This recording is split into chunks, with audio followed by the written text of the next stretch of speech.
Welcome to Plus2Intell. This week, we're looking at the 12 worst Canadian serial killers in recent history. Don't forget to thumbs up and subscribe if you like this video. I hope to make more countdowns in the future. And a little bonus for this week's video, follow the Facebook link below and share this video as it's posted to our page to win a $10 Amazon gift card. I can see all the shares there and I'll randomly pick a winner in time for next week's video. So here we go. Number 12. Russel Williams from Ontario. Russel Williams, body count, 4+. Russel Williams was a colonel in the Canadian military during the time of his crimes. He flew planes for the Prime Minister and the Queen of England, all while committing several murders and break-ins during his downtime. Williams had gotten away with his crimes until the murder of Jessica Lloyd in 2010. Police had found unique treads outside Lloyd's house that were presumed to be from the killer, so the police over the next 4 days stopped and checked every tire of every driver in the city. They pulled over Williams, who was driving the same SUV he drove during the night of the murder, and he was caught. During the 10-hour investigation, Williams broke down and admitted to the murder of Lloyd, and began to spill all his crimes, which included 2 more murders in the Ottawa area and numerous break-ins and rapes. Williams' DNA was ran against all unsolved murders nationwide, and he was found to have committed at least one other murder he did not admit to, bringing the total of known victims to 4. Williams was arrested and convicted and sentenced to life in prison without parole. He tried to commit suicide but failed. In the end, Williams will still be entitled to receive his military pension after his prison sentence, life being 25 years in Canada. Number 11. Wayne Bowden from Ontario. Wayne Bowden, body count, 4. Wayne Bowden was a killer and rapist in the late 60s and early 70s. The media and police dubbed him the vampire killer because of the extensive biting to his victims. Talking to friends of Bowden's victims, we can say he would target women who were looking for a dominant male partner for a one-night stand. He would find most of the women in bars or pubs and either be invited back or follow them home after closing. DNA evidence was still in the extreme early stages at this point, so police didn't have much evidence to go on.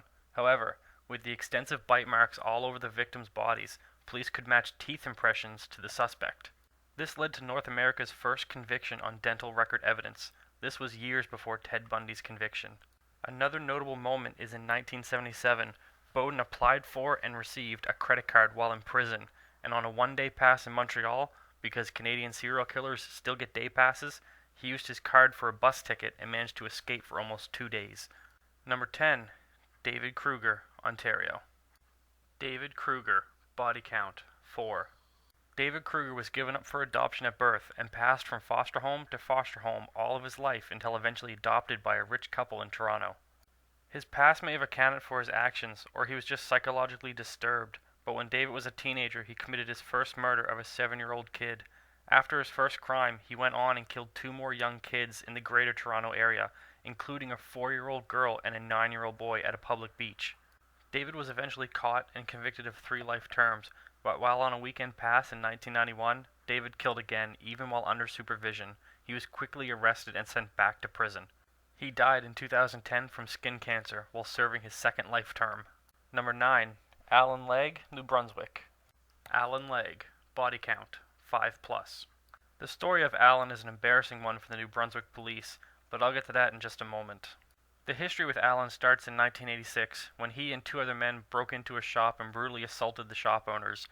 The man was beaten to death and his wife was raped and then beaten left to die.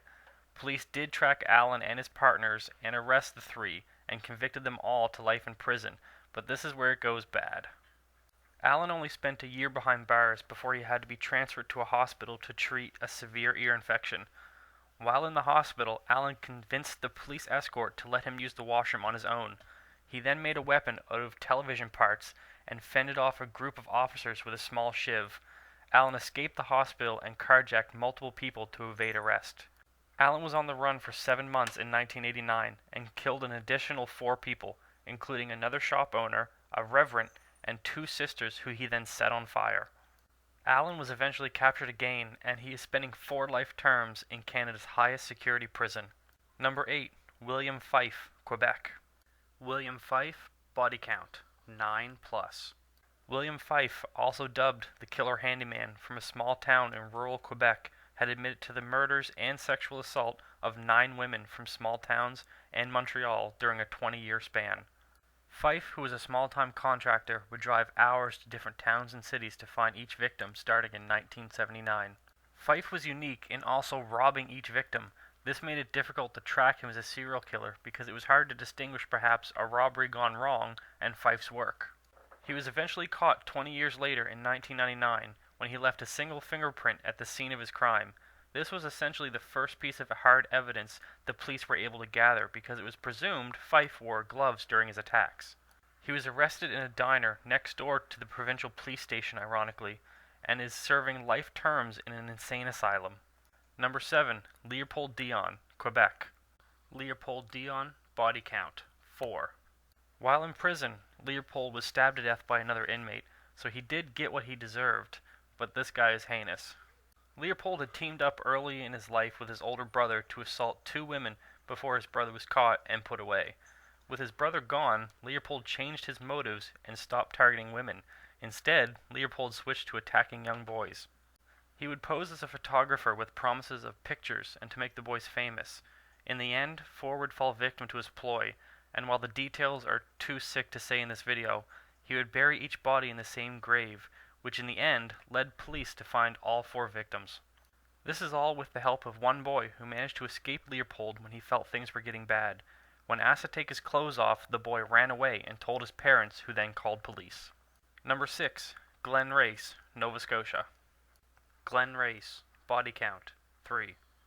Race, also known as the Demon Hunter, is a serial killer from Halifax who targeted gay men in local hookup areas. Race, who presumably would pose as a gay man looking for a date, would meet his victims in these public places and carry out each murder. Race would get the men back to their cars and then attack them. The savagery of these attacks would be such that experts say Race himself was struggling with his sexuality and would take this out on these men. After 2 murders in Halifax, Race tried to drive to Mexico. Along the way, he stopped in New York and killed another gay man there. Luckily, he was captured in Texas just miles before the border and sent back to Halifax for his trial. Race would say in court he was sent by God to cleanse the world of demons, referring to homosexuality. In the end, Race would see no prison time as the courts have determined he is criminally insane. Number 5. Paul Bernardo and Carla Homolka, Ontario. Bernardo and Homolka body count, 3+. This is the first and only female serial killer on this list, and the only duo, but this story is a weird one. Paul Bernardo had a sadistic streak, and found pleasure in torture. He then met his wife, Carla, who instead of discouraging the sadistic sexual tendencies, actually promoted them. This started a horrific chain reaction where 2 would feed off one another to support the following attacks. Bernardo would stalk his victims on city buses and follow them home. Most being very young women would still live with their parents. He would attack them in their own yards and rape them for hours, but it was not until he met Carla he would actually kill. The pair worked together. The first death was Carla's own sister. She fed her sister drugs to make her pass out. Bernardo then raped her, and Carla videotaped it. In the end, Bernardo killed his sister, still while Carla taped it. The pair would continue this ploy in the next 2 murders.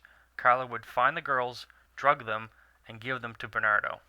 Luckily, the duo were caught when they stalked a pair of women one night, and with the murders on the news, the women got scared and called the police. When police showed up, they arrested the pair, and DNA samples were taken. These DNA samples were then matched back to the previous murders. Carla would plea bargain to give up Bernardo for her freedom, and the courts took it, so Carla told the whole story and turned over all their video evidence and was set free. Bernardo is serving 3 life sentences. Number 4. Gilbert Paul Jordan, BC. Gilbert Jordan, body count, 10+. Jordan is a unique case. Although he has been tied directly to the deaths of 8 women, the only conviction he has ever received was manslaughter, where he served just 9 years. Jordan killed 8 and served 9 years in prison. It's true. The reason for this is because he never directly killed these women. Jordan would meet these women in bars, offer them all the free drinks they wanted, and then ask them to a hotel room where even more alcohol was given.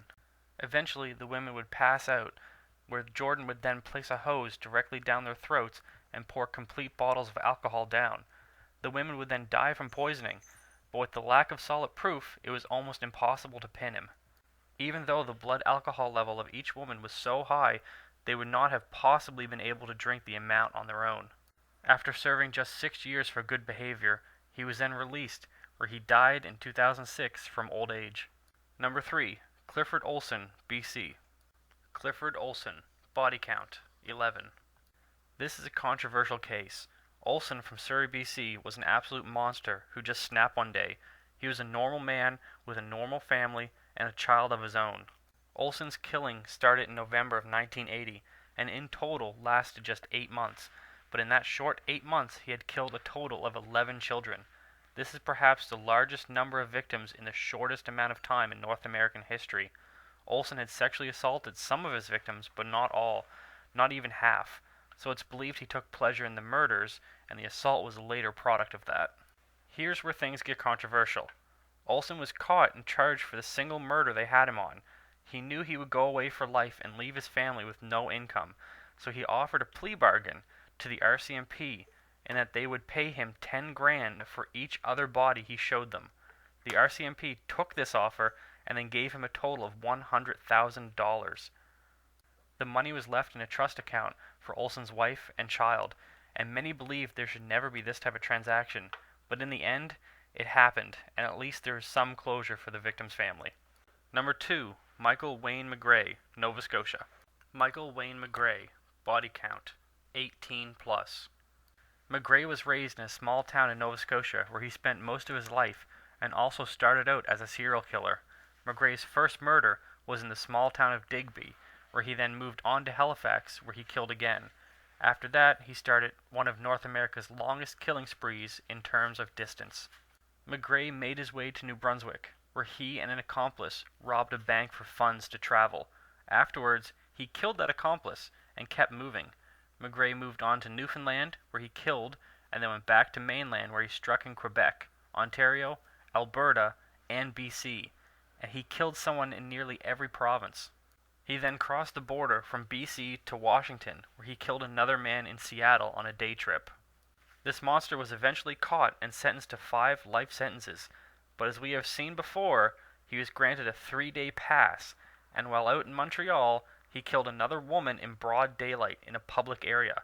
He blamed all the killing on his extreme psychosis and was quickly put back in prison. But once again, thanks to relaxed laws, some 15 years later, Mcgrae was moved to a medium security holding center where he on the first day killed his cellmate and was moved back into the maximum security center. This monster was raised in a small town in Nova Scotia. Number 1. Robert Pickton, BC. Robert Pickton, body count, 49. And we made it to the number 1 spot here. Robert Pickton, a true monster if there ever is one. Robert Pickton, over a span of 20 years, has abducted and killed 49 women in not only Canada's most prolific serial killer case, but the second largest body count in North America. Pickton's victims were all prostitutes, and sadly, due to this, most of the missing women never made it to the news and never had a full investigation. For 20 years, he preyed on these women, paid for their service, took them back to his pig farm. Once there, he would assault them, strangle them, and feed them to his pigs. All 49 bodies were disposed of this way, leaving next to no trace, as pigs will literally eat clothes, shoes, and even bone. Pickton claims he was going to get to 50 bodies and then stop his crimes. No one knows if this was true or not because he was caught at 49, but he claimed so. There were also claims he would ground up human bodies and mix them in with his pork products that was sold all around BC. There was an official public statement to stop eating pork at the time of his capture, but no verification could be made. Pickton's case was also featured on an episode of the series Criminal Minds, Season 4, finale, To Hell and Back. If anyone wants more information on it, while it's of course not totally accurate, there are a ton of similarities, and the list ends here.